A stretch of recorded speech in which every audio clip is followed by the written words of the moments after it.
Barry, there's been a recent announcement by Fáilte Ireland of a €20 million investment in Westport House. I know it's part of a much bigger investment that Westport House owners are making.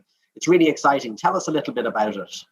Yeah, well, the overall investment is 75 million, and I suppose I'll break it down a little bit.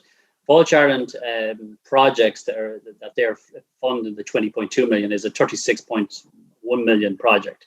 And that is broken down into, I'll break it down into three projects, really, or three attractions, shall I say. Westport House, as everybody knows, in its current form, is the story of the Brown family. And that will be very much the attraction going forward. We will definitely, obviously, work on the house and reinterpret the house and retell the story, maybe different than what it is, more of a engaging, immersive experience as opposed to a history lesson of the Brown family. Yeah, because it's sort of, everyone knows Westport House, but it's sort of a sleeping giant at the moment, isn't it? Yeah, it is. It very much is. I mean, the estate, in its entirety, I suppose, is around 430 acres. And, it's in the centre of Westport. It's actually right between Westport, you're in the town and you're also at the quay, Westport Quay. So it's an absolutely fantastic location from that perspective. So the Westport House, as I said, will be the story of the Brown family. So we'll be reinterpreting that house into more of a using of characters, butlers, cooks, the upstairs, downstairs element to a house like that going back, as well as telling the history of the various Browns and the various people that were in the house over the number of generations. And then we'll be creating two new experiences with Fáilte Ireland, which is the Great Somali or the Gráinne Whale experience, which is the story of the Pirate Queen of the West on Clew Bay. That'll be its own, and that's what we presented at the moment is the life story of Great Somali. So that again is in development mode. We're still not fully comfortable with that experience, so we'll be definitely working with Fáilte Ireland and using their skill sets to help us hone that into a stronger product offering. And then you have the Wild Realms, which is three gardening experiences as such, and that's probably doing Mary Rounds, who's the inspiration behind it, an injustice to it. It's about the Tree of Life, which is the lower, upper, middle, and upper realm, and there'll be three different locations. So they're talking about the Tree of Life. So you have the lower realm, which is about the ancestors, the roots of the tree, and then you have the middle realm, which is the realm where we currently live in, and that'll talk about the 5 elements. And then you have the upper realm, which is the spirit world up on Garvalon Hill, and that'll be the Fáilte Ireland fun experience. Now, in that you'll have obviously cafe. Retail that they're not funding, but it'll be in part of that project. That'll be our side of the funding. We have to put in X amount. They're putting in 56% of the funding, and the rest.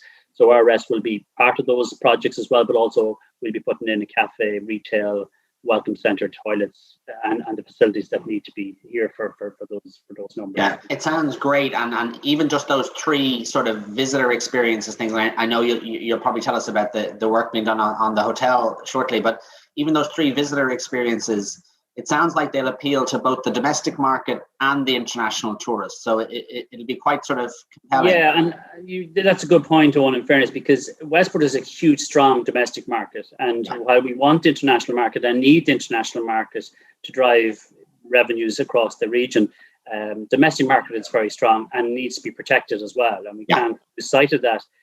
COVID is a classic example of the reliance on the domestic market here in the West and the benefit we have by having it.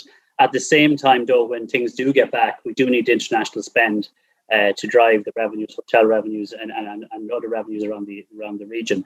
But it is a very strong. So we currently have, like, if you take Westport, the only project that we can use in our analysis was Westport House, and it had a 70% domestic and probably 30% international mix. When these projects, what we represented to Fáilte Ireland, and what we believe will be probably 55% domestic and 45% international, and that's what we need to be getting to, and hopefully we will. I do think that the Wild Realms in particular is going to be a big international and domestic attraction.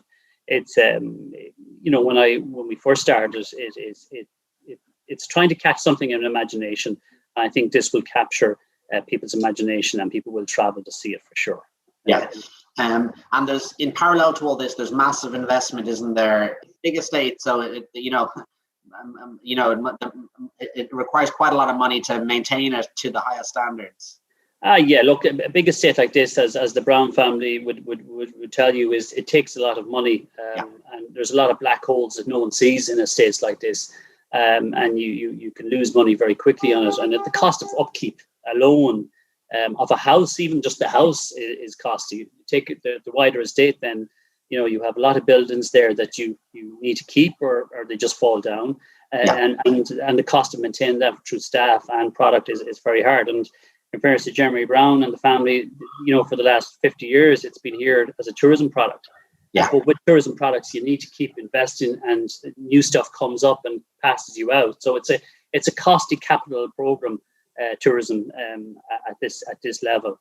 And what was acceptable 20 years ago in tourism is no longer, in vogue at the moment. So that's the trick of it, and it's a difficult one to keep rotating and keep moving and changing on that. Yeah, the hotel you talked about. Then the other side of the investment, then you have the hotel, which we'll hope to start redeveloping that later this year or early next year. But I'd like to think we'd start this year, and that's a 20 million redevelopment. So basically, that's really a complete overhaul of the Hotel Westport. Yeah. And we'll probably rebrand that as well, in keeping with the estate. And then you have a 5 million project that we're currently doing on Westport House, which is the exterior of the house, protecting the house, windows, roofs, lead work, parapets, render, stonework, repointing, terraces, all the exterior of the house really brought back up to us. So whatever we do in the house will be protected going forward, because there is a lot of water ingress currently. And then you have, we have also an adventure that we have planning permission on. So we just need to decide when we do that in keeping with what we're doing with Fáilte Ireland.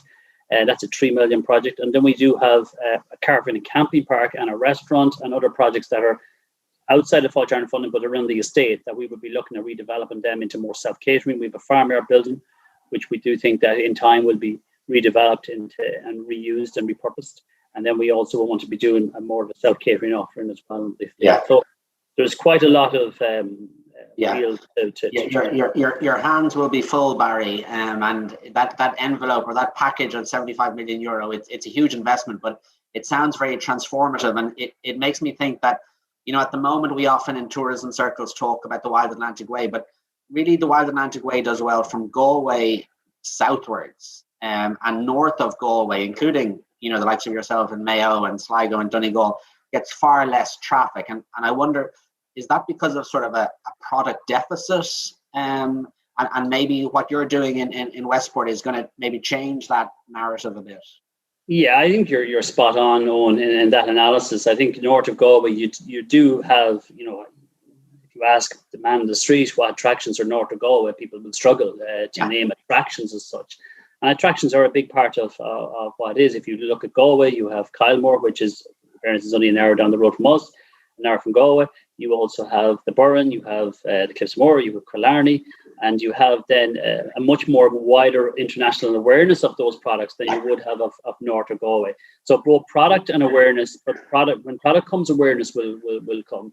And I think this product, in fairness to Fáilte Ireland, seen the potential that it will have to drive international visitors north of Galway. And that's exactly the same vision that we had when we were putting this together. How do we create something that will drive traffic or gives people a purpose to go beyond the Galway and travel further up the Wild Atlantic Way? And I think once they come here and experience it, like in Mayo, I wouldn't have had a huge amount of experience of visiting Mayo in the past.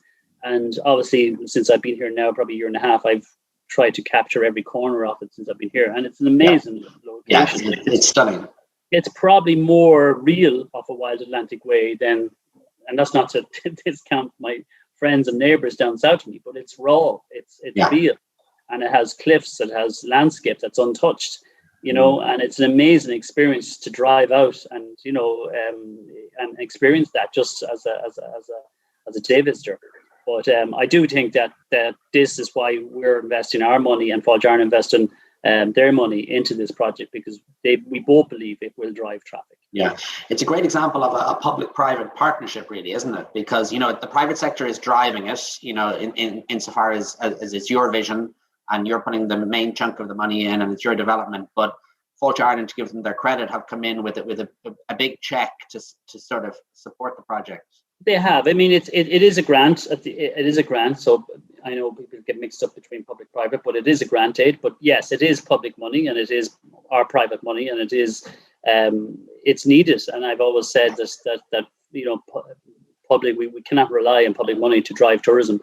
We need private investors into pure tourism products as opposed to accommodation or activities. This is pure tourism, and this platform for growth is a heritage. This platform one is a heritage and cultural grant from European Union, and this is what we're investing in. So it is a great endorsement of what we've said, what we're trying to do. And I suppose for us as private investors, it gives us great encouragement that someone like Fáilte Ireland are putting their money into it. And it is significant. 20.2 million is a massive amount of money, and we're delighted at it. But we're delighted with it in the sense that, we get the tourism, we get Fáilte Ireland's expertise and research, and it will help us, guide us, and bring the product to fruition through their lens as well as our own lens. And that will be massive in trying to drive international tourists, which they are experts at.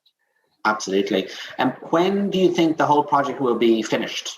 It's very exciting, but there's an awful lot of work to do there, isn't there? Oh, there is. There's we are at the development stage. There's 5 stages in this whole program of Fáilte Ireland. We're on the development stage, which is stage 4, and then you go into delivery stage thereafter, and hopefully we'll get through the development stage. And that means planning. That means working on the products that we're talking about further, and then making sure we go through the planning process, public procurement. You have to go through all that process, and it's probably new for a lot of us here in the private sector to go through all that, and that's where our patience will be needed. The hotel, I'd like to think, will be the first project that will come in stream, which will probably come in May 2023. And then thereafter, 2024 and 2025, all these products that I spoke about will come in stream. The Fáilte Ireland products would likely start probably 2024. The house, there's no reason why we can't start that. We don't need plan permission. We do need probably a Section 57 from planning, but we can pretty much get on with that. So we could definitely get that done for 2023, 2024, and then hopefully with planning applications and have my ducks in a row, 2024, 2025, I'd like to see it in its full capacity. And what does success look like in terms of, when we get to that stage, in terms of visitor numbers, or what metric are you using? Yeah, visitor numbers will be a major metric. I mean, we spoke about driving traffic up there, and there's no other better metric to drive traffic than counting the people that come through the gates and knowing their nationalities and stuff like that. So by year 10, we're looking at around 270,000 or 300,000 paid visitors just to the Fáilte Ireland, those 3 attractions that we have to separate from the wider estate from a funding perspective. And if you take those projects at the moment, those projects, which would be only Westport House paid into Westport House, be around 40,000. Yeah. So if you add then the 260,000 on, I think we'll definitely get to I still think it's conservative. The product that we have, I definitely think we'll surpass that. We'll hopefully proved right. But yes, you're talking about 300,000 paid visitors in there, and that would be 50 or 55% overseas and 45% domestic. So 50-50, give or take. Yeah. Which is a flip a little bit from what we've had. We'd have probably 70%. Or 65% domestic and 35% national at the currently. So, and it's a different spend. It's a different type of consumer as well coming in as well. I mean, Westport House at the moment has a particular profile of guest and stuff like that. So it is talking to a different audience as well and different client profile. Yeah, and of course it has a knock-on massive benefit, not just for Westport Town, but for Mayo. And also, as we mentioned, the north of the Wild Atlantic Way, because it'll be, if you like, an anchor tenant for a whole region. Yeah, that's again another good point in the sense that that's exactly what we need here. We need to create a hub for tourism and then bring in other providers. And I suppose it's important that we recognize that ourselves here, that we need to bring in other people that offer other tourism products into the estate and help them get their product out to these 300,000 visitors so that people have a reason to stay longer in Westport. I mean, the product offering here now that we have in the estate, when you go through it, like the research hopefully coming through from Fáilte Ireland is people were looking at not just 2 or 3 days, but a full week to get the full experience. And if we can do that and we can keep them here for that week, then your point is absolutely valid. They will travel to Lewisburg and beyond and up north to Katie Fields, and up to the other attractions that are available. Clare Island. There's a massive amount of things that people can do in the region. I think this will definitely help them. But it's about engagement from each other, and we all helping each other to try and drive that traffic for sure. Absolutely. No, it's really exciting, Barry, and it's great to talk about a product of scale and international appeal. And it's also nice to have an interview where we don't talk about COVID or we don't talk about Brexit. So I'm delighted to have a chat with you. I'm ignoring that never happened in my mind, you know. Yeah, that's all in the history books. Yeah. Barry, thank you so much for your time. No problem at all. Thank you.